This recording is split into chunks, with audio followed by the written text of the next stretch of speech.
Sanibonani guys and welcome back to my YouTube channel. Ngiyabonga kakhulu for watching. It is your girl Ulungi aka Uluzipho guys. Ngithi nje welcome back again kwababuyayo kwabafikayo kwi-channel. Ngicela ukuthi nje ungabusapholisa amaseko uvele uyo-like, ushare, usubscribe, ucommente guys, uklikhe notification bell so that sizoba ukuqala ukuthola ama-notification whenever I post a new story. Bafethu ningakhohlwa asaweqa ama-adverts siyawabukezela kuphela. Sino-super thanks for those abayithanda ngempela i-channel abathi nje mina ngifuna ukuphosta esivivaneni guys and you are welcome without wasting your time. Another day, another story. So isitori sethu sanamhlanje simayelana nentombazane ethi hayi bo waze wangiqola umdodovu wekhehla. Hayi bo ngithi mina yindaba girl. Usugirl yo lungiyibele tata mina I was successful at a very young age. Uthi nje ngaba right, ngaba nemali. Ngathola umsebenzi o-right. Uthi okay. But benginebhadi nje kwezama-relationship yabo in such a way that ngavele ngathi yes no, I need to focus ekuthenini ngibhilde impilo yami, ngikhohlwe iy'ndaba zama-relationship. Uthi-ke hhayi ngithenga imoto, okay ngibe right ngemoto. Uthi after imoto I wanted to buy a house but lo muzi ngizohlala ngedwa kunabo. Uthi hhayi ngicinge ukuthi ngifuna umuzi nje kakheshi ongenayo inkulumo yabo le mizi le eba sey'ndaweni mhlampe eziyamakhaya kanje. Uthi hhayi ngidicide ukuthi no man, I'm buying a house. Hhayi, uthi ngazi yini ngoba phela vele angazi lutho ngisayingane. Uthi hhayi, ngivedane-ke ngingene ku-marketplace. Excuse me guys.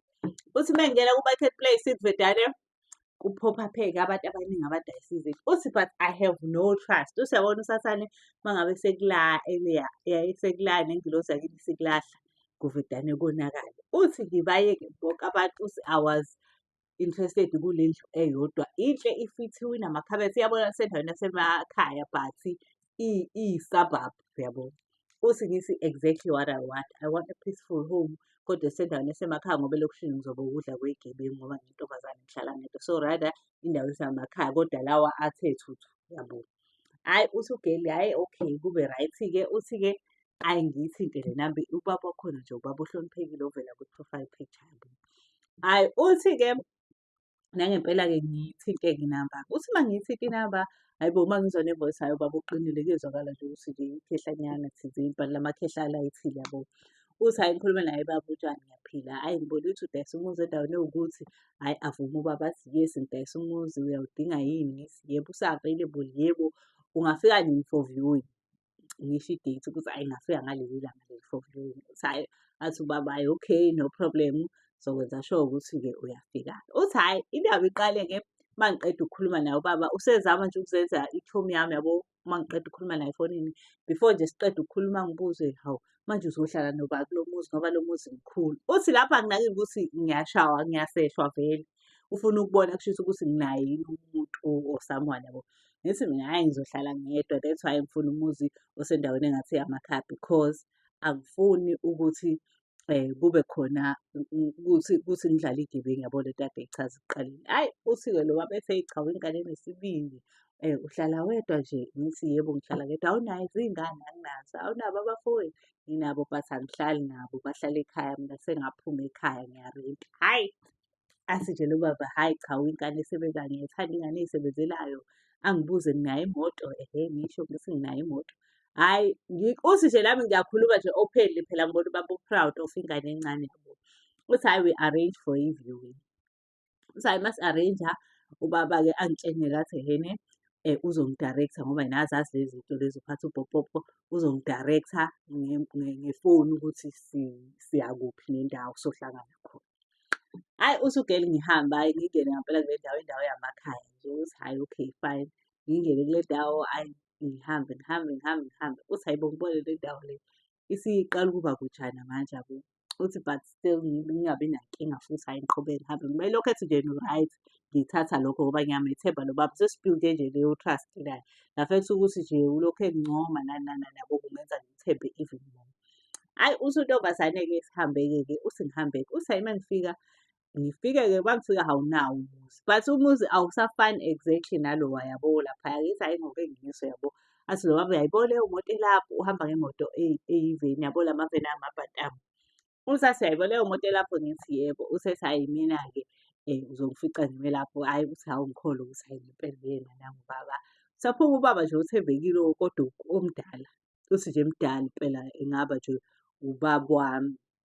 Hhayi, uthi-ke befika-ke lo baba lo aphume-ke, hhayi sibingelelane sixhawulane, hawu ngane yami. Uthi bese ngithi mina kanti umuzi muphi yini lo? Usethi lo baba no, akuwona lo. Kodwa ngiyafuna uwubone nalo ngoba use-new owner ukuze yabo uzokwazi ukuthi hlampe uyithathele wona ngoba wona u-cheaper, uyilungisele wona ngoba nje awunazo iy'nkinga ey'ningi, kwaphuma irufu nje udinga ukufakwa irufu kuphela. Uthi-ke ngithi mina oh but ngithanda lo wakho. Uthi hhayi yibuke nalo cause hlampe uzogcina uwuthanda nawe. Uthi hhayi ngithi mina nami anginankinga vele ukubona ama-options amaningi yabo. Hhayi uthi-ke sixoxe-ke nalo baba nje siyaxoxa nje uyibaba okhululekile. Uthi hhayi singene kulendlu. Uthi lendlu nje iyindlu nje yabo ayihlali muntu. Ngibona lezi ey'lokishini ey'gcina sey'bhema amaphara. Uthi but yona isemakhaya-ke. Uthi hhayi singene nobaba siyaxoxa. Uthi sithi nje sisaxoxa kanjalo vele kuqhamuka abafana ababili bethe iy'phoso ekanti bethethise bekhipha ibhamu. Hhayi bo, uthi sitatazele nobaba sitatazele uthi bethi nifunani la? Uthi nobaba eyiqhaqhazele nami ngiyaqhaqhazela manje. Uthi bethi abafana nifunani la? Uthi esho-ke lo baba ethi hhayi ngizokhombisa nayo ingane umuzi ifuna ukuthenga umuzi. Uthi lo baba vele ekhiphe yonke amafayili ngempilo yami ukuthi le ngane lena inemali ewukheshi ifuna ukuthenga umuzi ibhajethi yayo engiyoyikhombisa wona imali engaka yabo. Uthi nje kube ngathi nje la bafana sebaxoxela ngami mhlampe uthi ngitshengisa hhayi lo baba lokhu sifuna abafana bebambe mina beyeke cause useveza nje yonke into ngami, lonke i-page ngami yabo. Hhayi uthi lo lentuzane uthi lo sithi hawu ngithuka hawu lo baba yabo. Uthi ngisasusa lokho bethi la bafana unemali engaka u-rich wena yabo. Uthi bethi vula ifoni ungene kwi-app uyi-transfer yonke imali lezo. Uthi ugela hayibo ngithuka uthi kodwa uNkulunkulu angiyehlelwa yini? Uthi hhayi benyusa ama-limit abafana beyi-transfer-ela iy'mali. Hhayi bo, uthi ngiqhaqhazela. Uthi umkhulu lapha bamuphucile lutho yena. Uthi hhayi kuthi kusanjalo kuthiwe kabala imoto ephandle. Athi umkhulu le yiveni iyinsimbi nje imoto yala mkhulu. Athi lo yiveni yami le enye eyakhe lo mntwana lo. Uthi hhayi kuthiwe-ke siyahamba manje. Hawu uthi ugele ngiqale siyahamba manje nala madoda. Uthi umkhulu nje uyathi uthukile naye uthi sithuke sobabili nomkhulu. Uthi ethi hhayi siyahamba manje. Uthi hhayi nangempela-ke angazi ngiwaphi. Uthi kuthiwe ngingajampisi. Abafana baphethe ibhamu vele kumele ngibeke umoya phansi. Uthi hhayi saba uthi ngingenwe emotweni yami engiphuca okhiye ntombi ufana noyena osedla e-front seat. Mina sengihleli ngemuva nomkhulu nalo omunye wesigebengu usikhombile yezwa. Uthi hhayi kuhanjwe. Uthi mekuhanjwa kuhanjwe kuyiwe. Uthi yabo nala emakhaya la esikhona kuwamakhaya lapho esiya khona indawo e-quiet. Uthi nje sengime ngicabanga Nkosi yami bengangidlwenguli la bafana. Uthi leyo nto nje umthandazo wami kwase kuyiloyo nje ukuthi bengangidlwenguli la bafana. Sebeyithathile ifoni bayisendela iy'mali. Uthi ngiyabona ukuthi nemoto vele sebezoyithatha kushuthi ngizosala nani. Uthi eyi behambe i-distance ekude. Uthi uma ngabe kuwukuthi sebeyafika kude vele kuthiwe yabona-ke wena madala sizokwehlisa le ngane le wena nawe sizokutshinga kwenye indawo ngoba nizosizana la nizame ukuthi nilentuze nisizane la. Letha la futhi okhiye. Uthi la lapho kushuthi kwakudrayiselwa yena ugesi. Kuthiwe letha la okhiye. Uthi hhayi bemnikeze-ke okhiye umkhulu naye banikeze okhiye bakhe-ke beveni bathi iveni isalile emuva. Uthi hhayi ngihambe we-guys. Uthi hhayi abafana vele bethi yehla yabo. Uthi imoto iyahamba but ayigijimi because indawo yo-gravel. Uthi nje lo munye vele ethi yehla uthi engikhahlele kanje yo excuse me guys ngaze ngaklabha. Uthi engikhahlele ngonyawo ethi yehla uthi ngigiyiwe ngiginqe but kungabi inzima kakhulu because imoto ayigijimi vele u-gravel. Uthi ngiginqike phansi. Uthi ngikuphi? Endaweni engayazi enamahlathi engenamizi. Yes. Uthi eyi ngibaleke uthi angizange nokuthi ngibaleka ngiyaphi. Uthi ngigijime ukuze ngidikizele iy'hlathi nje ukuthi ngicathi abafana bangaze beshintshe umqondo bethi asimdlwengule lo. Uthi nje iwari yami kwawukuthi nje bazongidlwengula. Uthi hhayi ngibaleke-ke. Uthi hhayi ngenhlanhla leyo ngilithole-ke usizo-ke ngigcine ngifikile-ke la engihlala khona. Uthi uma ngifika la engihlala khona ingiphathe kabi lento ukuthi Nkosi yami lelakhehla kazibaleke. Uthi nje ngibe worried ngekhehla yezwa. Uthi hhayi okay uma ngithi ngiyabuyela elentuzaneni ku-Facebook ayisekho i-akhawunti yekhehla akusekho lutho nje yabo. Uma ngithi ngiyayifonela inamba yekhehla ayisangeni ngicabanga ukuthi hhayi hlampe labafana bamuphucile kodwa bebengamuphuci ubhobho yabo. Uthi nje kodwa le nhliziyo yami ihlale i-worried ngalo baba. Uthi kazi kwenzakalani ngalowa baba. Uthi hhayi kuthi nje hlampe after iminyaka uthi hlampe after unyaka hawu ngithi ngiyabona nayo i-akhawunti yekhehla isibuyile.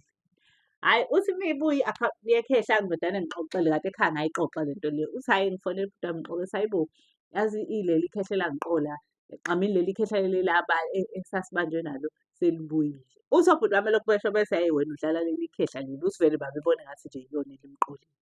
Uthi hhayi ubhuti wakhe-ke betshela intombi yakhe ethi ehene awukhwerishe la engathi ufuna umuzi. Ngifuna ukubona ukuthi kuzokwenzeka the same stunt yini esenzeke kule ngane yasekhaya.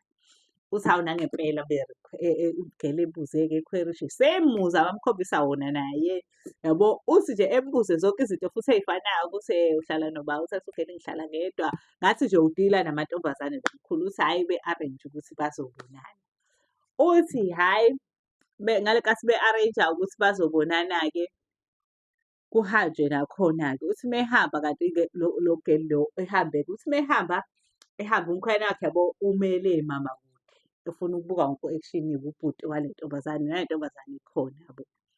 Hhayi uthi-ke ngicela ukukutshena ukuthi wathi nje esalentuza uthi-ke wangena-ke untombazane-ke nobaba. Uthi nje kwenzeke the exact same thing esazenza uthi siyabuka lapho, siyabuka sibukela kude. Uthi-ke ubhuti wakhe-ke uyiphoyisa yabo. Uthi hhayi nangempela-ke iqale-ke idrama-ke lapha bekhulume-ke ubaba. Uthi nje njengoba kade kwenzeka kumina exactly, uthi ngisho ngithi hhayi bo, uthi sithi siyabona nabo abafana ababili. Uthi hhayi ubhuti wami avele aphume ngempela wahamba nomngani wakhe omunye. Uthi befike nangempela-ke bebabambe-ke kuthiwa abafana baleqayoqa amagulu ukuthi kahle kahle bona basebenza nalo baba, lo baba lona ufike efuna abantu because abantu bayamthemba uma bembuka, bona bese beyabaqola-ke nani nani nani. Uthi baboshwa kanjalo, uthi angikholwanga ukuthi ngaqolwa umdodovu wekhehla. Into engangingakaze ngize ngiyicabange. Uthi ubaba othembekeni guys. Uthi ubaba othi uma ukhuluma naye uzwe kahle ukuthi yo cha la ngikhuluma nobaba o-right, okhuliswe kahle, naye nje neshothi ngisho iy'ngane zakhe y'khule kahle. Uthi kanti angazi ukuthi isona sigebengu soqobo. Uthi nje ngagcina lapho ukuthemba izinto zo-Facebook. Uthi nje ngay'tshela ukuthi if ngithenga umuzi ngizohamba i-route e-right yokuthi ngithenge ngama-ejenti nani nani because wow. So siphela lapho-ke isitori sanamhlanje guys. I hope nifunde something and ngiyathemba ukuthi nizophinde nibuye futhi again nizolalela amanye ama-stories. And guys if ukuthi ufuna ukushera i-story namanje ngisasho mhlawumbe une-story esi-burning ofuna ukushera or unento ofisa uku-advise-wa kuyo oyibonayo mhlawumbe iy'nkinga e-serious, ungakwazi ukuthi ungisendele u-inbox kwi-TikTok yami and then ngizobe sengibuyela kuwena ngikutshele ukuthi kwenziwa kanjani. Thank you so much for watching bafethu, ningakhohlwa siya-subscribe-a, siya-share-a, siya-like-a, siya-comment-a, siklikhe ne-notification bell so that whenever I post i-story niyakwazi ukuthi nisibone guys. Thank you so much.